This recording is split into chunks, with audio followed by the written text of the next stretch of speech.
OIC ka po sir. OIC gyapon karon. Atong OIC sa City Agriculture. Office. Sir Jungjong Gasal. Sir, doon ay distribution sa aling fertilizer. Tagay ko nung kung kamay yung ideya ni sir. May buntag sa tanan no.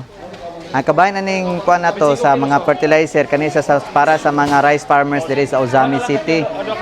Kanisa na nga abono kada hektarya ma-receive kada buta to sa isa ka hektarya ma-receive sa isa ka farmers. Kung sa isa ka hektarya madawat niya isa ka bag nga complete kanang 14-14 o isa ka sa duha ka sako na ammonium o ammonium sulfate o 2100 na klase na abono. Silbi sa isa ka hektarya makadawat maka-receive sila og tulo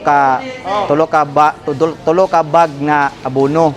Pero ang pamaagi sa paghatag nato dire i-multiply man gyud nato sa area. Kung pila ra po yung area, mora po datong kadaganon sa ihatag atong i-proportion nato ang paghatag sa iyang area.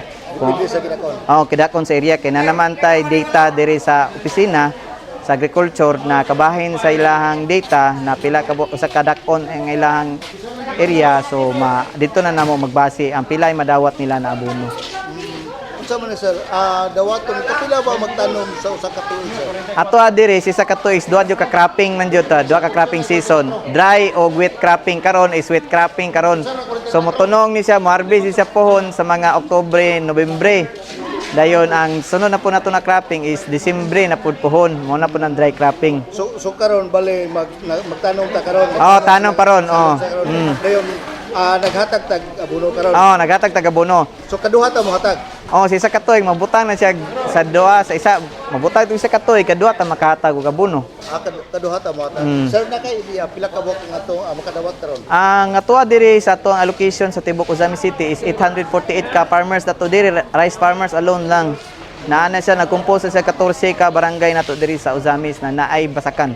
14 ka. 14 ka barangay na may mga gagmayng barangay nato sa Mastinago, Banyadiro kana sila. Nga pa yung mga basakan di og Malaubang. Ginagmay. Pila ka sila sir? 848. 848. So karon adlaw makadawat sila. Ato sa pamagi karon nagpag-release ato gabono, nag-set isag tulo ka adlaw nato na schedule. Ang ato karon na makita ninyo mga taga Mulikay ni sila og taga Kalabayan na ilang basakan. So karon na ilang schedule niyang hapon lain na po na barangay na schedule nato. So karon gasugod adlaw. Karon adlaw ang sugod tama tag Birnis. Tulo ka adlaw kay di po nato makaya og kasahon nato tanaghatag. Kaya duha man ni ka klase jud na lang madawat karon sa pagkakaroon na abono. Si Proto miagi pang miaging duha ka semana nila bay tulo.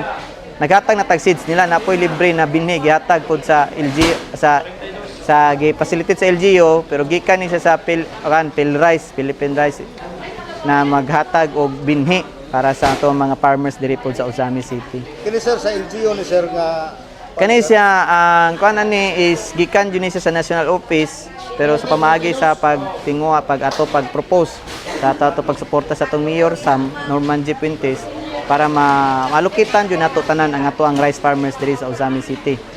Pero ang ato ang LGU mo ga-facilitate sa paghatag, pag-identify sa mga beneficiary.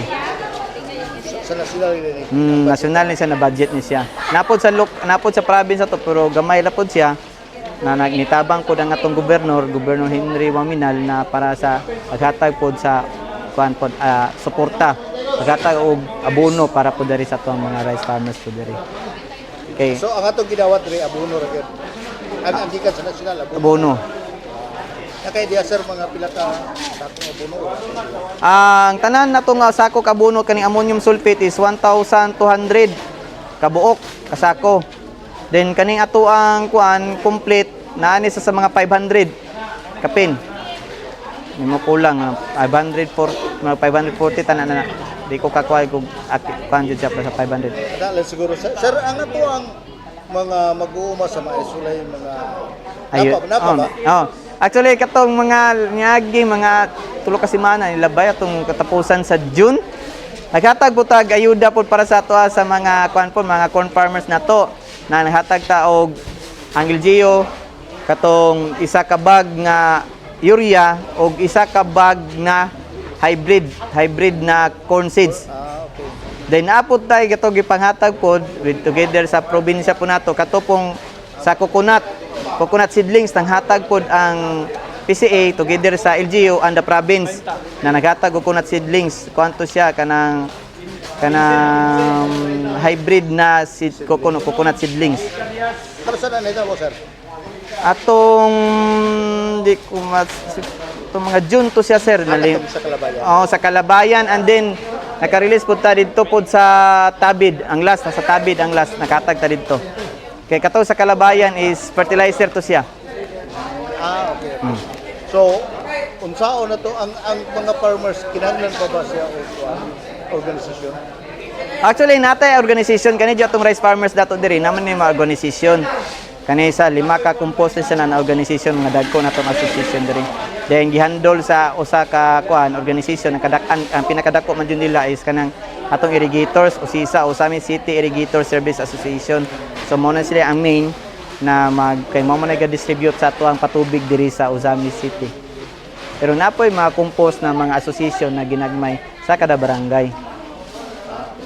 Sir, salamat kayo sir dahil mensahe na natin mo sir.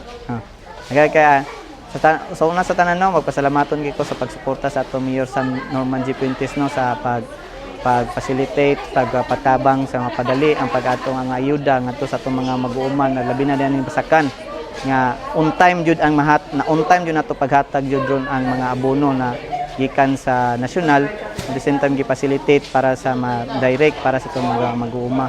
Natunta na kanintang mga abono na ilang madawat na makadako din tabang pod sa ilaha na para makadungag pog abot pod nila og makagminus pog og sa ilaha pong kanang galastuan nila. Kay labi na karon taas na ang mga palaliton o kanang mga sa gasolina. So at least makahatag tag kanang ginagmay man yun siya na makatabang pod sa ilaha pod sa atong mga rice farmers.